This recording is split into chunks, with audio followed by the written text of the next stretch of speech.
one of the responsibilities on my job description is community involvement. They didn't want me to just sit in an office, and certainly office time's important, absolutely. Study time, not to take away from that at all.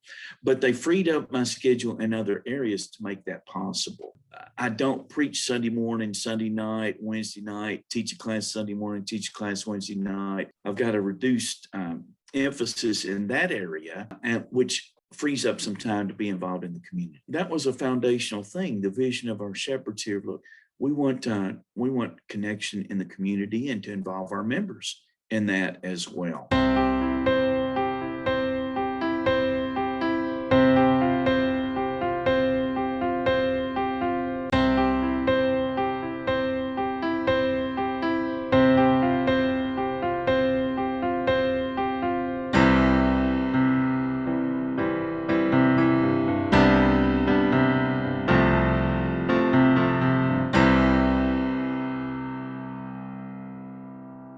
Well, Russ, thank you so much for joining us today on the podcast, sir. I'm excited to get to have this conversation with you about community involvement and how our churches might be able to grow in that process.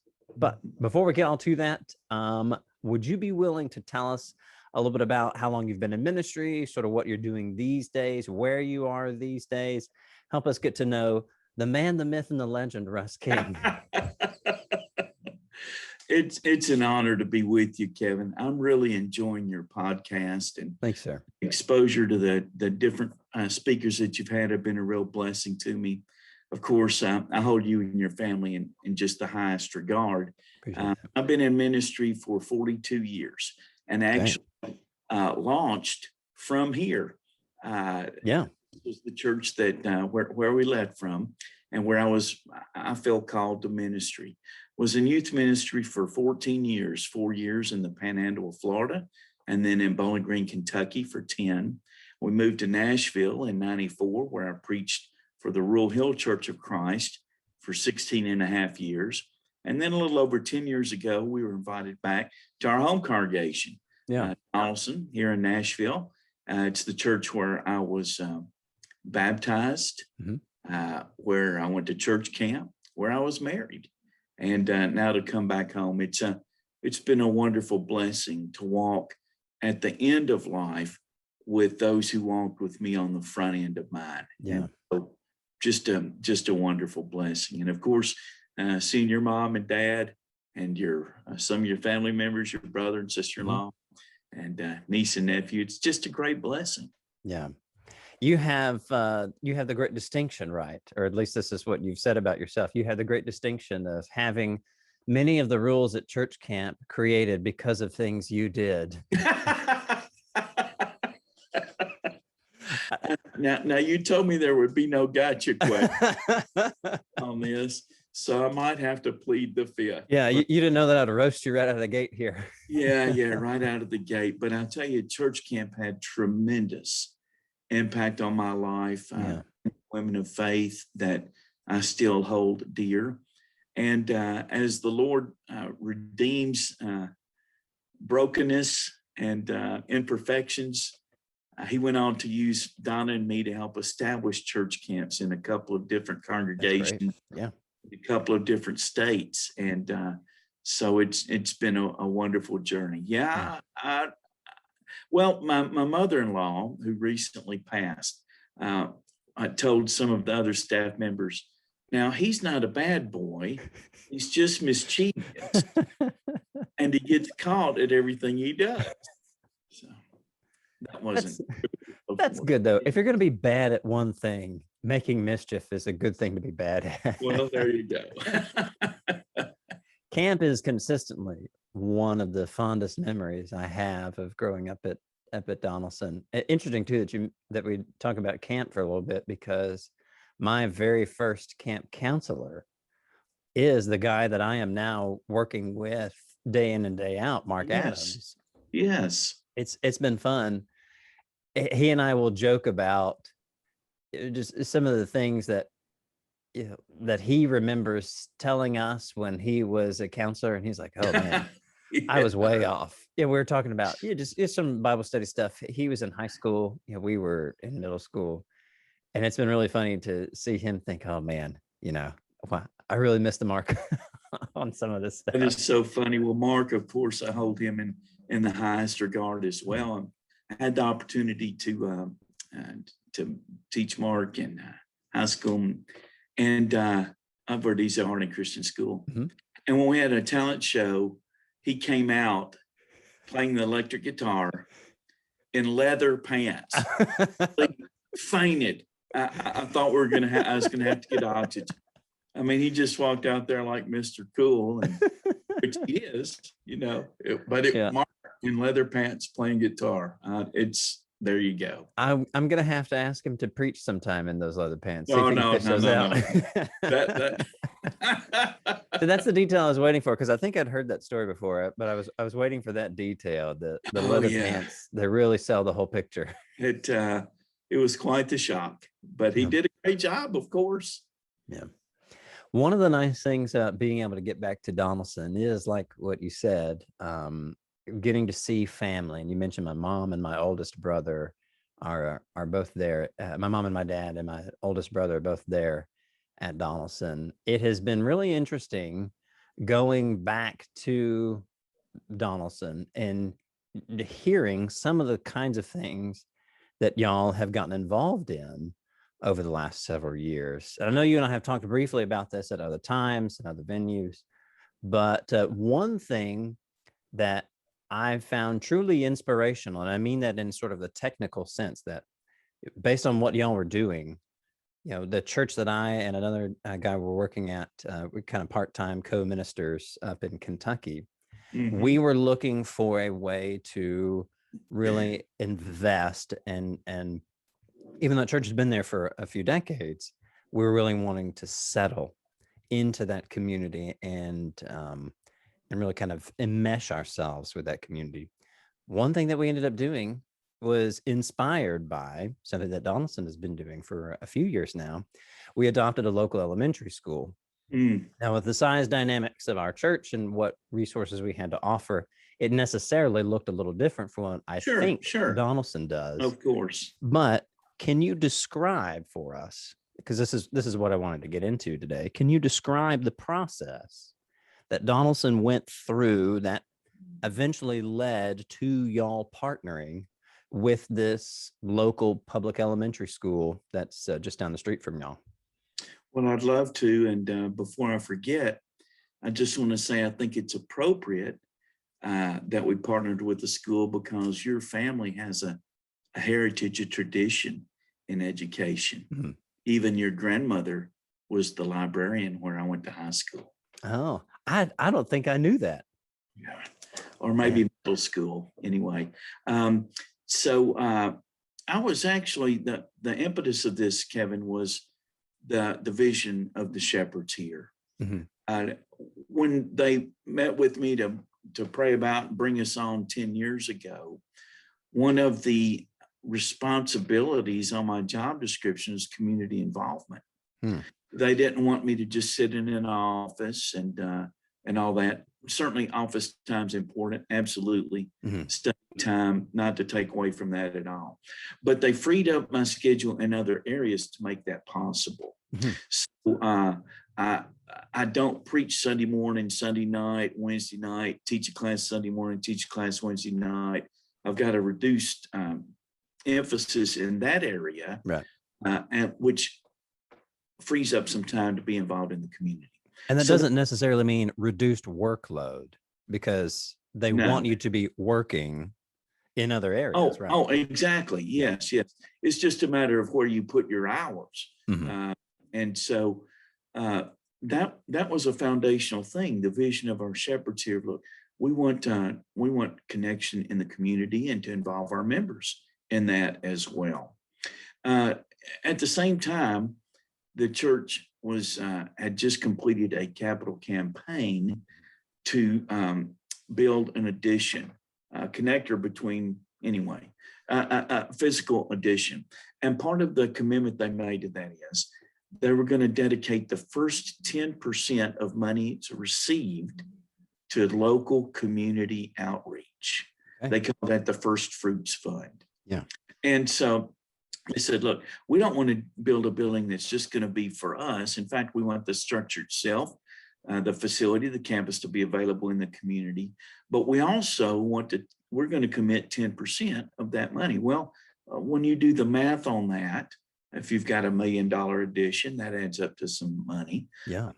And so they appointed a committee of men and women and of varying ages to receive ideas on what to do with what they called the First Fruits Fund.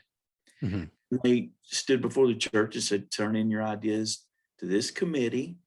The committee, I think, did have an elder on it, but it was not elder comprised. Right. There were various folks represented. Hmm.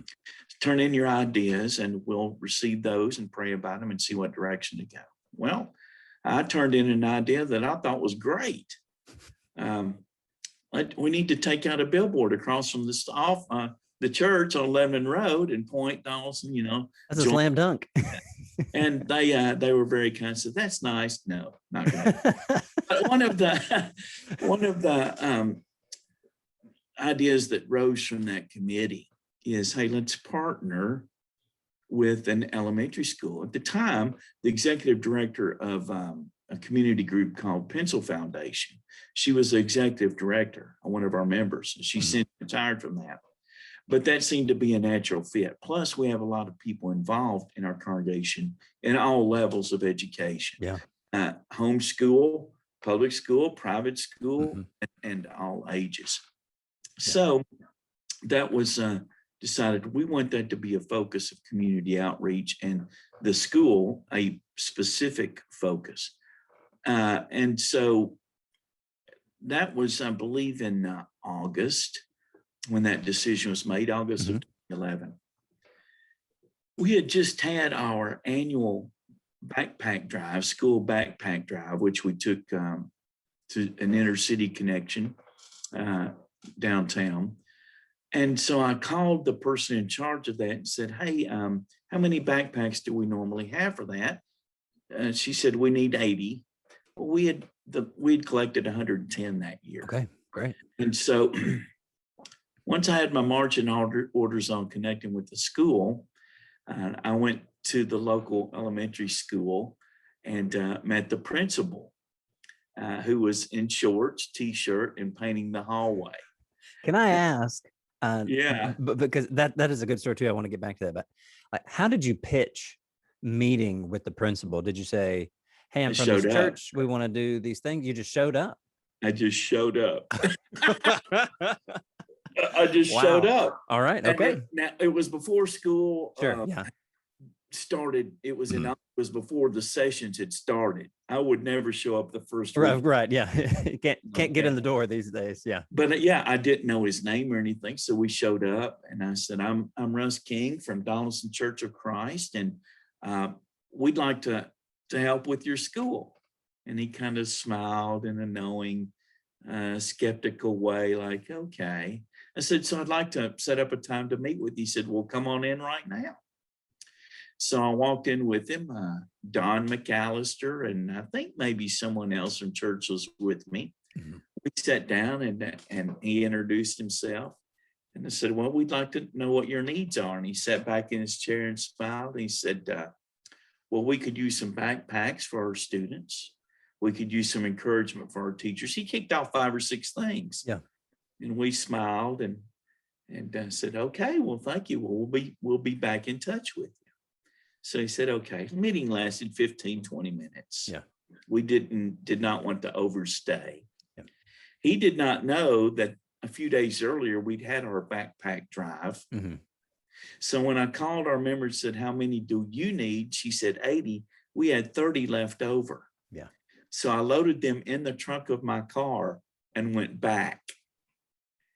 When I came back, he was like, what are you doing? I said, you said you needed some backpacks. He said, yeah. I opened up my trunk. I said, well, I've got 30 for you. His mouth fell open. Okay. Suddenly these guys mean business. In fact, that's what he said. He said, you mean business, don't you? I said, yes, we did. And so in his shorts and t-shirt, he helped me unload 30 backpacks. And that was the beginning of a great connection. Yeah. And I also invited him. I said, Dr. Marzak, we'd love to invite you to worship this coming Sunday. We pray over the schools and the teachers at the beginning of the year, and we no pressure, but would love for you to be our guest. Yeah.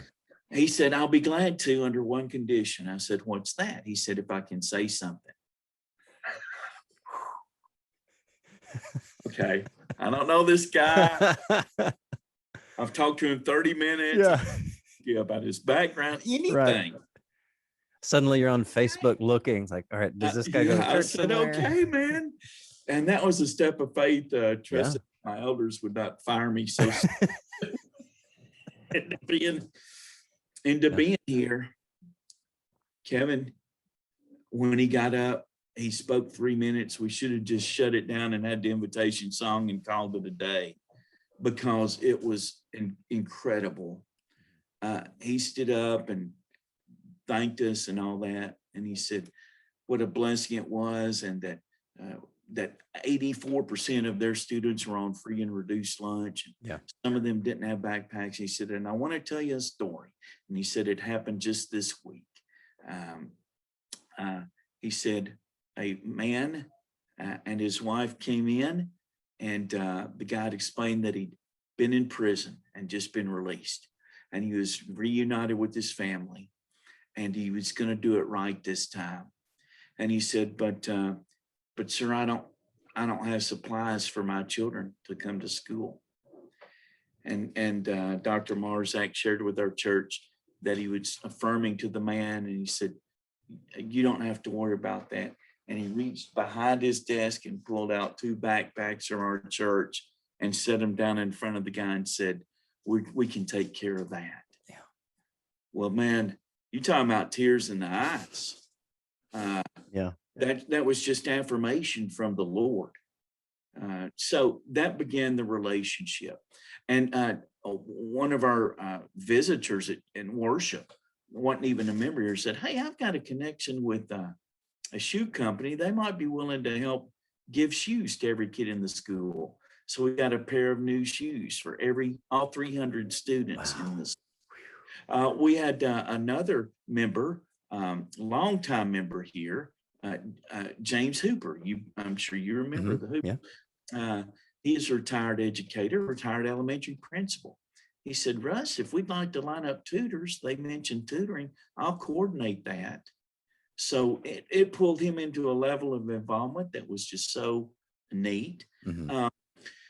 And so we've continued. The tutoring situation has faded because of school requirements and scheduling and all that stuff. But some of the things that we've done through the years is we buy the sketch pads for the art class. We buy the little recorders, the flute things for the music class. Because a lot of times teachers are buying those things out of their pocket. Right. We also have a teacher appreciation lunch once a year. In fact, we did that just last week. We cater lunch in, and the teachers are just so appreciative. We honor the teacher of the year. And what we do there is I connect with one of the local hotels and tell them what we're doing and ask, would they be willing to give a complimentary stay for the teacher of the year? And so went by the Hilton, and they gave us a complimentary stay for the teacher of the year and her husband. Yeah. And then with that, we also buy a little gift card to a local restaurant, not a chain, not against chains, but want to support the local. Yeah. And flowers. And so we took that last week to the teacher of the year.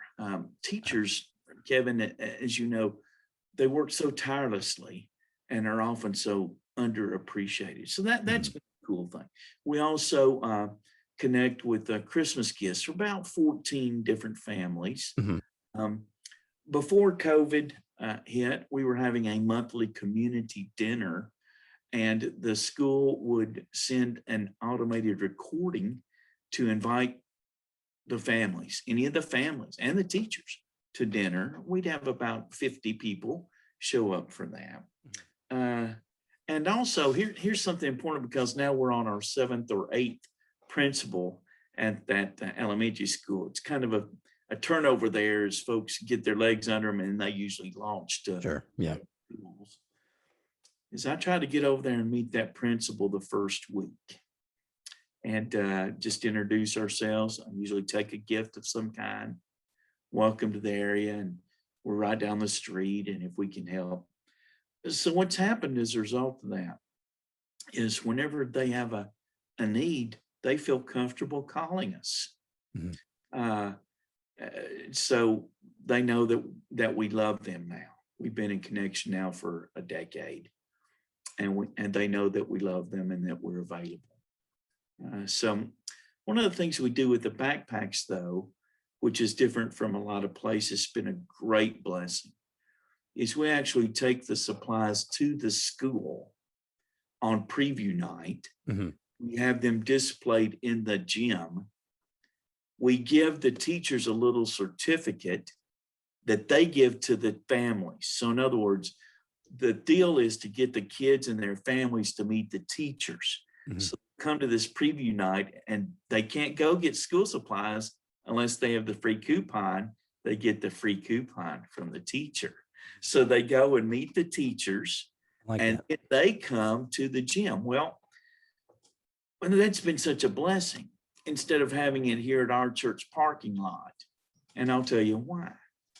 Because there are dozens of people that will go to the school that would feel uncomfortable coming to our church parking. Sure. Yeah. For whatever reason. Yeah. We serve a racially diverse community, also a religiously diverse community. Mhm. So we have Muslims that will come through the school that would not feel comfortable. Sure. And in each backpack, we have a little, paper or something about the church, inviting them, letting them know about our help center and things like that. Mhm. So that thing has evolved to a great way to do it, because a number of our members are involved in that way.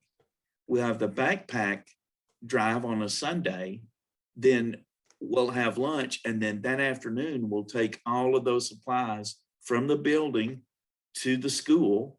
We'll have moms, dads, kids, teenagers, college students, singles, all involved. Mhm. We get that thing set up, and so our members see from pew to school in the same day. Yeah. And then we lay the backpacks out, and we lay the school supplies. We don't pre-pack the backpacks.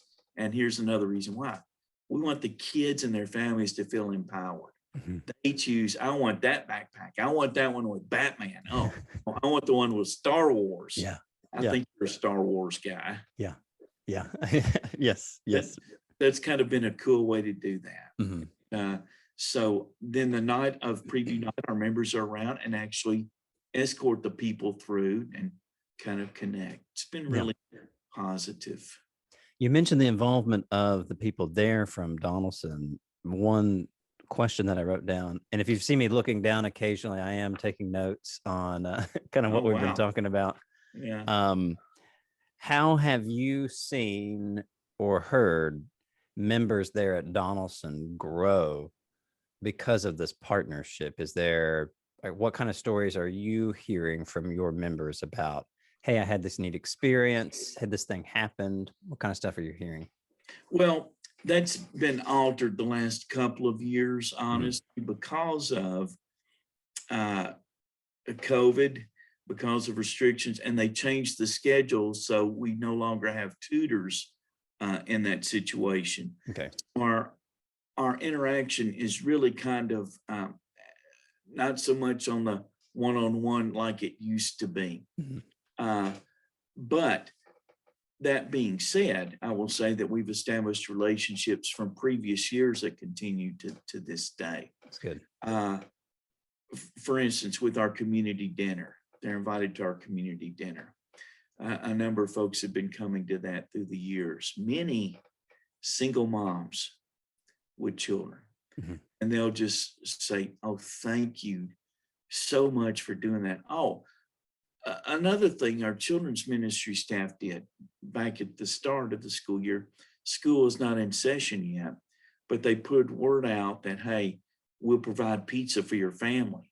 So we had a bunch of pizzas up in front of the school. It was a no contact kind of deal. Our Oh, children's cool. ministry staff was there. Yeah. Folks would drive by and we'd say, "Hey, how you doing?" and give them a pizza. And one lady said, are you the church that gives the school supplies? And we said, "Yes, ma'am." And she said, "I just can't tell you what a blessing that was to us." So anyway, the different folks would come to dinner and would stay for our ESL classes.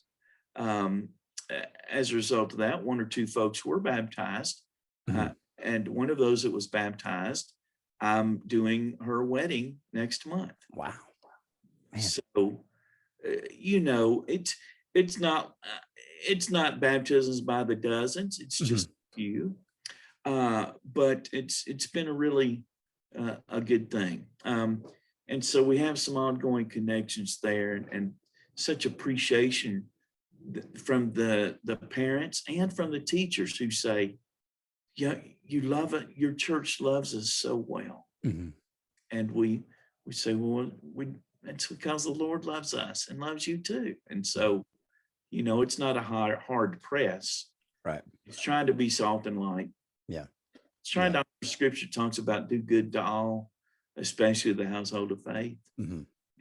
And so for our own members, Kevin, which was your question, there's been a sense of appreciation for what we have, what we take for granted. There's been a giving spirit of helping to meet the needs of others. There's been a looking through the eyes of love and equality, not a condescending, patriarchal, "Let me do this for you. Aren't you so lucky to have us in your life?" Right. Yeah. It's not like that. It's hugging and embracing, and hey, we're together in this. Yeah. That's good. It really seems like it's a very practical way to dig into a mission field that is one that you can regularly maintain contact with. It's a good thing, right, for churches in the US or other affluent areas to sponsor congregations or missionaries overseas somewhere. That's a good thing, and those partnerships can flourish. Absolutely. But it is all too easy to lose contact. It is all too easy to forget that really the point of that partnership isn't just, "Hey, we're going to bankroll your stuff." Exactly. The point of that partnership is really inclusion, and to have a thing down the street there. That school's what, a mile down the street or so from y'all? Yes. I can imagine that with such proximity that it is easier to be included or to include them with the kinds of things that y'all are doing, and to include your members in that as well. That's exactly right. Well, we invite them whenever we have on-site children's activities, like a fall festival or a spring gathering or something like that. Our connection with the school is such that they feel comfortable letting their families know about that. Yeah. And we're aware, and we're aware that what they call the separation of church and state. Sure. Yeah. So we're in touch with that, but it's very clear who we are and what we're about. Yeah. And so it's not a compromise at all in that way. A number of us recently went to a celebration at a transitional house, a ladies' transitional house of people coming from prison. And as we were there and interacting, there's a lady walked up and she said, "You're from the Donelson Church of Christ, right?" And I said, "Yeah." She said, "Well, I used to teach at McGavock Elementary." And she said, "Y'all did so much for us. I just can't tell you how much that means." Well, you can't get that kind of emotion from a billboard. which underscores the blessing of listening to other people and realizing our ideas are not always the best. And so you're right, it raises a congregational awareness that missions is not just overseas. It's not just in Central America or India or Africa, but it's right down the street. Yeah. One complaint, if it's fair to describe it as a complaint, one complaint I sometimes hear about churches spending, tens of thousands of dollars on foreign missions is, man, isn't there a lot of good that we could do here? And the answer is, yeah. It's not really an either or, right? It's not exactly either them or these folks down the street. exactly. It really can be both and. It should. And if you do it well, I think you can afford, in a literal sense and also figurative too, I think you can afford to dream bigger than maybe a billboard or something like that. Maybe sometimes you dream too small. I think you're exactly right, Kevin. It doesn't have to be either or. The both and model ties very well, because this Sunday we are having an offering for our global missions efforts. But in leading up to that, last Sunday we talked about, look, you and I are missionaries. As we're praying for our missionaries in Greece and in Colombia, in Dominican Republic, let's also pray for ourselves, because right next door is a mission field as well. And so actually, I think supports that and helps it. Yeah. It's interesting that you mention the upcoming global missions at the time of recording. That's going to be upcoming. Probably when episode is published, it will have come and gone. Yes. But I am later today, again, at the time of recording, later today, I'm going to be talking with a missionary that Donelson sponsored for a long time, Alan Howell. We're going to be on the phone talking about some things. Alan is now, he and his family are now missionaries and residents at Harding University. Yes. I'm not sure how long his contract is for to be there. But what's interesting is that the sponsorship that y'all, and I'm not sure if Donelson worked with another congregation or not, but I know at least Donelson served a major part of their sponsorship. Because of what y'all did there, you not only blessed, folks there where they were Mozambique. In Mozambique, that's right. But now that work that y'all did partnering with the Howells has now empowered and equipped the Howells to turn around and now give back to future missionaries and future mission students who will then go and do more kinds of things like this, whether they end up spending a decade or so in places like Mozambique, or whether they end up partnering with local congregations to do the kinds of things that y'all are doing. That emphasis, however long ago that was, I think I was in high school.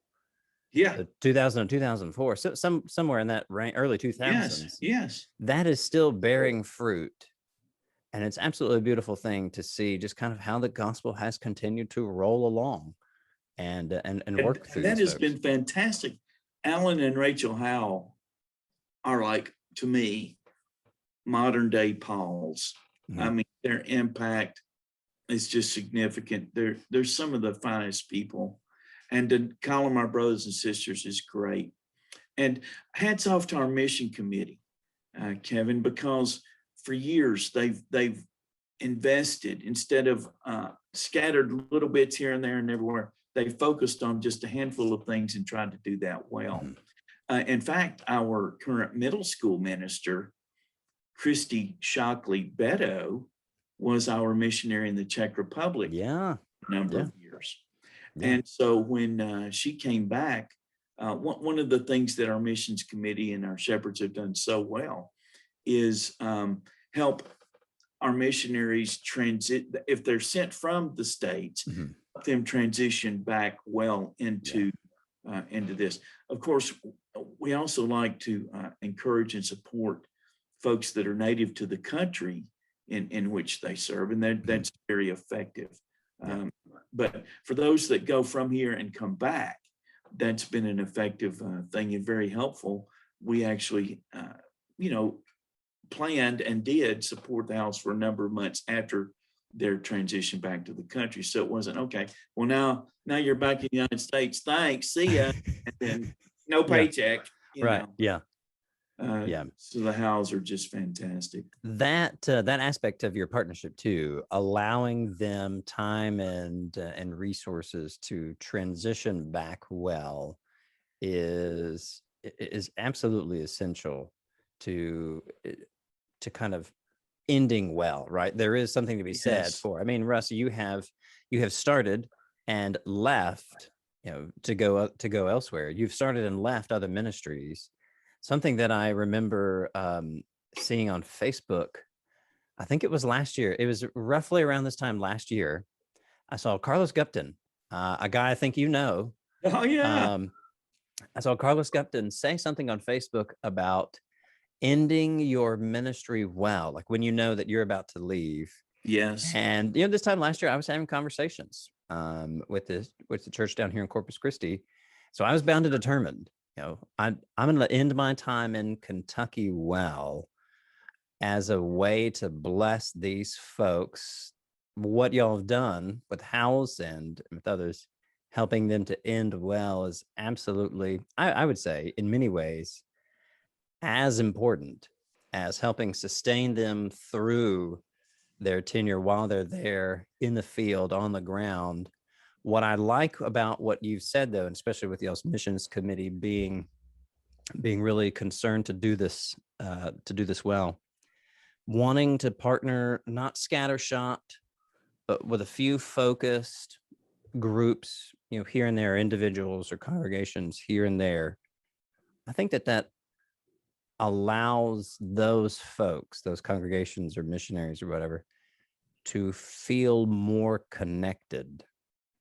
And if 2020 has taught us anything, right, it's we've seen the devastating effects of isolation. Yes. And to help those folks feel connected, to help these single mothers feel connected, to help these teachers who are paying for supplies out of their own pockets, to help these folks feel connected to something bigger than themselves.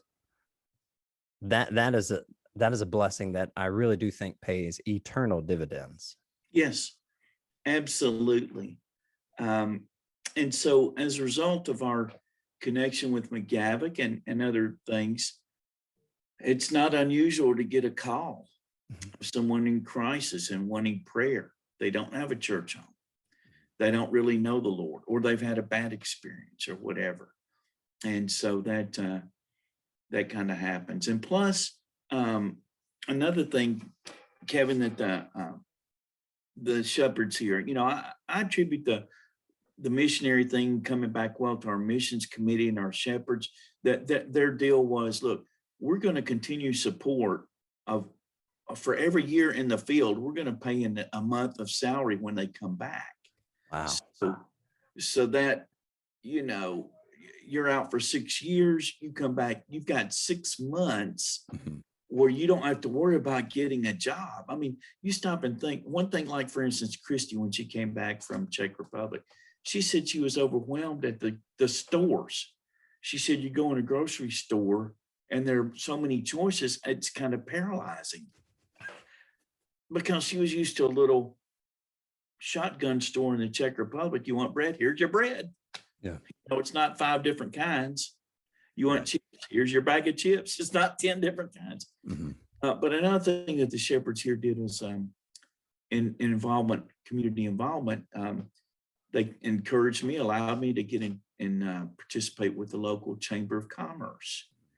And that has proven to be a crazy opportunity and meeting people in the community that I would not normally meet. Yeah. I was hoping this was going to come up. I'm glad you mentioned it. Can you talk a little bit about that partnership? Yeah. One of our elders' sons, Roy Young, his son, Brad, my first month here, he invited me to go to a chamber lunch because he was in that because of his work with the bank. So I went and interacted, met people. It was fantastic. Went the next month and they had a drawing for door prizes. So they'll announce the prize. This prize is sponsored by so-and-so. So I said, well, we've got 2 tickets to the Tennessee Beer Festival next month, right down here at Two Rivers Mansion. And so they reach in and they pull out and they go, and the winner is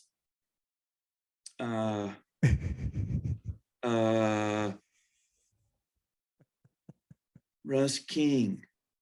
Pastor Russ Christ. Okay. No, they didn't know how to answer. They didn't know how to announce it. They went, and you could tell they were uncomfortable. Pause. And the Lord blessed me. This is from the Lord. I jumped up. I went, yes, yes, yes. Oh, don't tell my members. And then everybody just busted out laughing. So I went down and got the 2 tickets to the beer festival.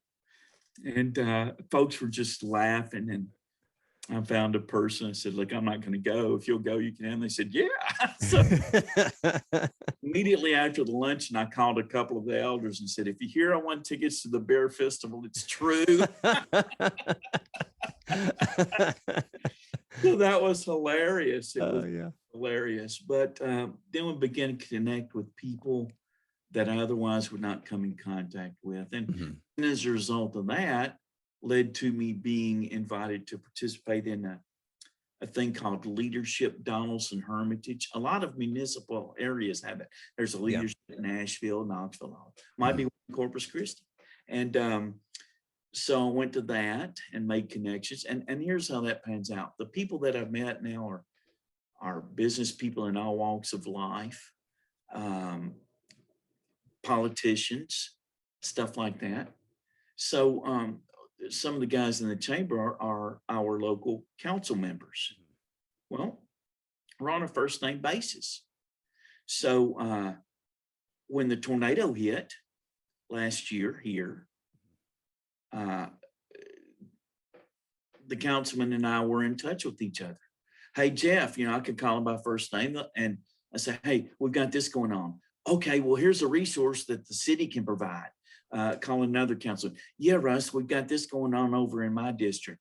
And so then we actually had a meeting here of area churches to meet here, and we invited the councilman. Well, they weren't walking into unknown space. They knew where we were and they knew me, and we talked.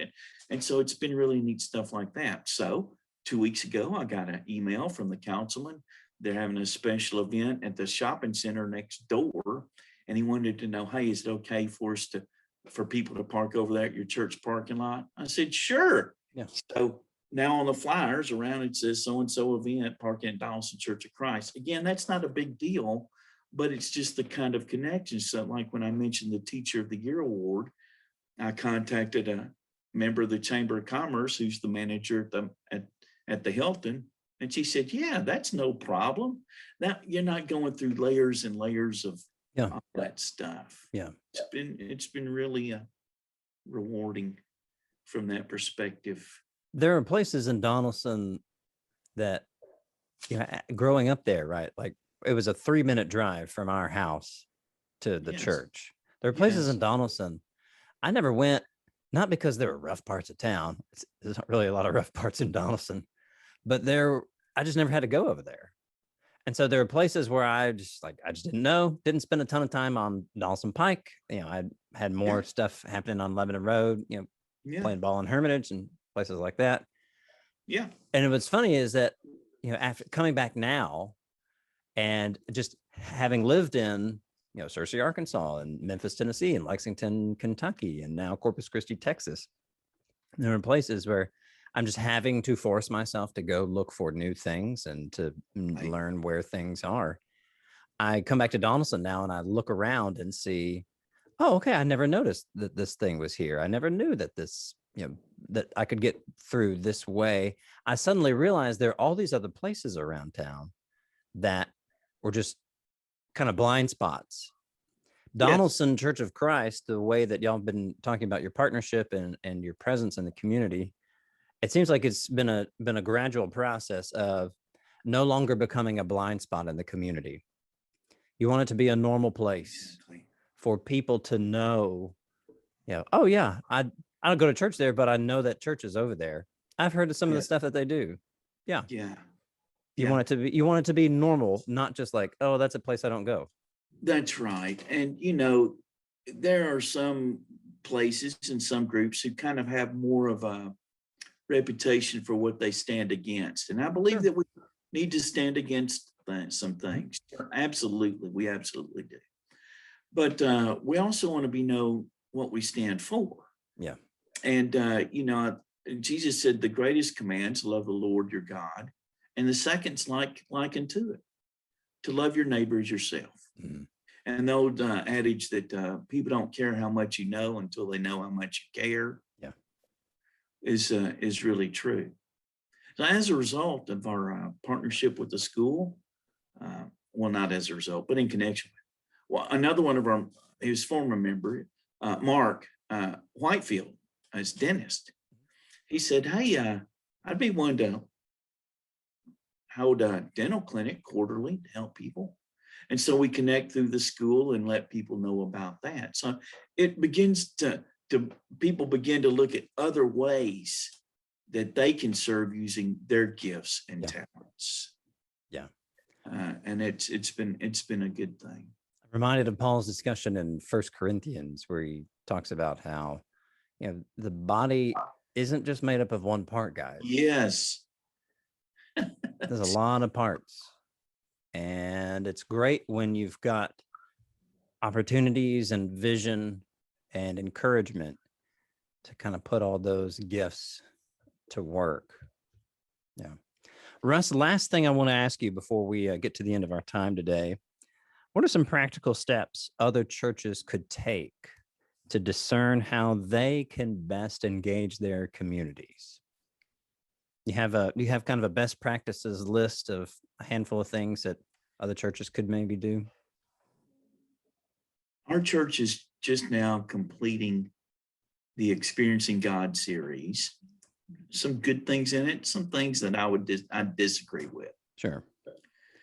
But one of the takeaways for me from this is open your eyes to see where God is at work and join him. And so one of the premises that the authors make is you don't have to go reinventing things and kicking doors down to start stuff. Spend some time in prayer and seeing where God is at work and what doors he's opening. Mm-hmm. So I think that my first encouragement would be for people to pray. It sounds like the easy church Sunday school answer, but boy, it's true. It is true. If Jesus thought prayer was important enough for him to do it all the time, what are we missing out on, right? Exactly. Yeah. So, Lord, we honor you. You've loved us. You call us. Open our eyes. And it's amazing because that will take you in places that you would not dream you would go, mm-hmm. and opportunities that you could not manufacture. And so if you will pray with an open heart and open eyes to your community, God will open those opportunities. Yeah. To try to replicate things from other places has been the norm, I think, in a lot of churches, and it's been the norm in my life. Mm-hmm. What are they doing over there? Well, they've got great success. Well, we need to go do that. I'm learning to think differently.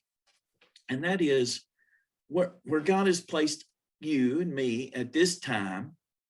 What is God doing in that environment that he's inviting me to partner with? Mm-hmm. Back years ago, Kevin, when I was young, one of the big things was bus ministry.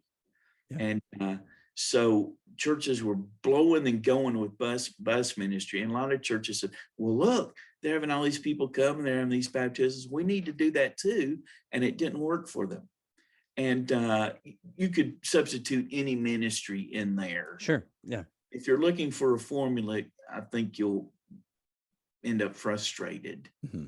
So the first thing would be to pray. Second thing would be to share that with your congregation, because you've got ever how many people, that means that many more minds and eyes and hearts, and listen to what continually comes up.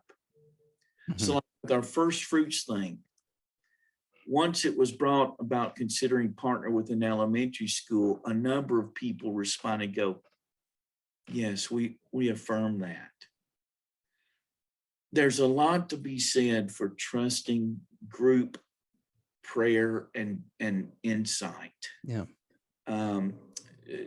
That's not to say that might makes right. Sure. Sometimes the lone voice is the one that needs to be heard. And so I don't mean to be speaking out of both sides of my mouth there. Does that make any sense? It takes discernment.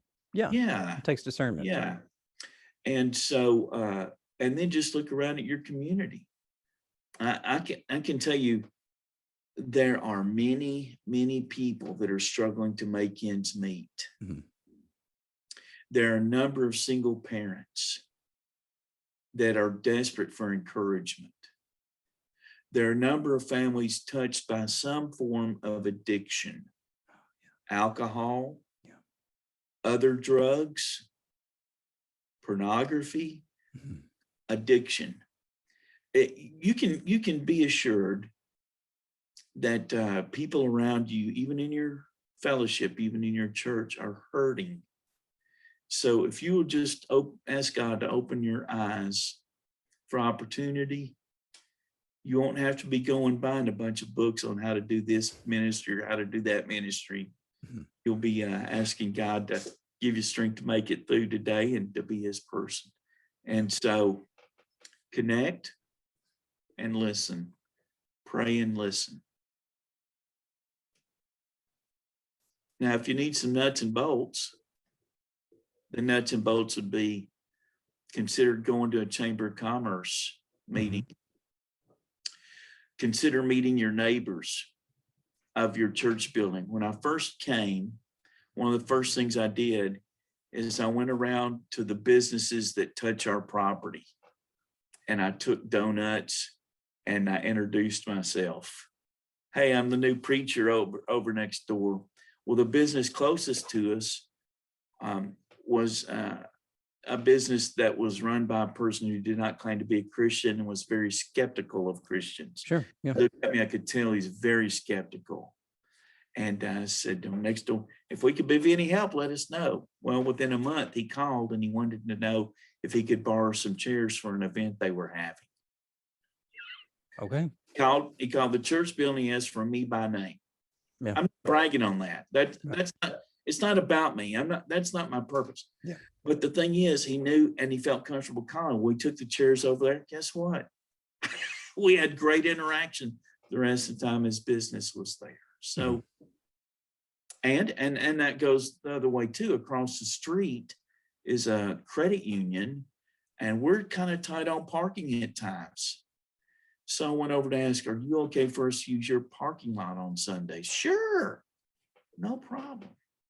So just good connections with people. Yeah. Yeah. It doesn't seem like rocket science. It's not. Expressing appreciation to teachers, honoring our first responders. Mm-hmm. We coordinate a first responder thing where we take a meal to the fire hall, to the police department, just to say, hey guys, ladies, thank you for what you do. Yeah. So I think just be in the hands and feet of Jesus, and the wordings in Galatians about let us do good to all, especially to those of the household of faith. Mm-hmm. And I think of Jesus, Kevin, as we close. I think of Jesus. He was on the way to heal a little girl that was sick, and the crowd was pressing around him.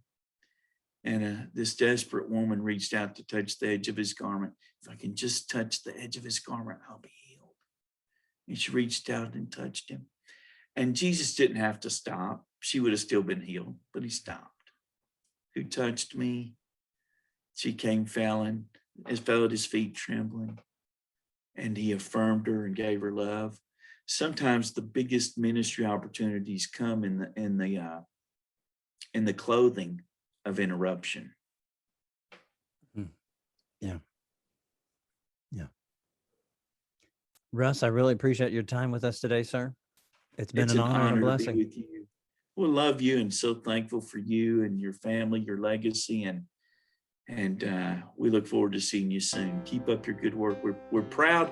We're proud of our homegrown fella, Kevin, and you did good for a Donelson boy. I surprised everybody. No, I'm just kidding. No, you did. No, you did. We love you and your family, buddy. Thank you so much. Russ, take care, sir. You too. Bye-bye.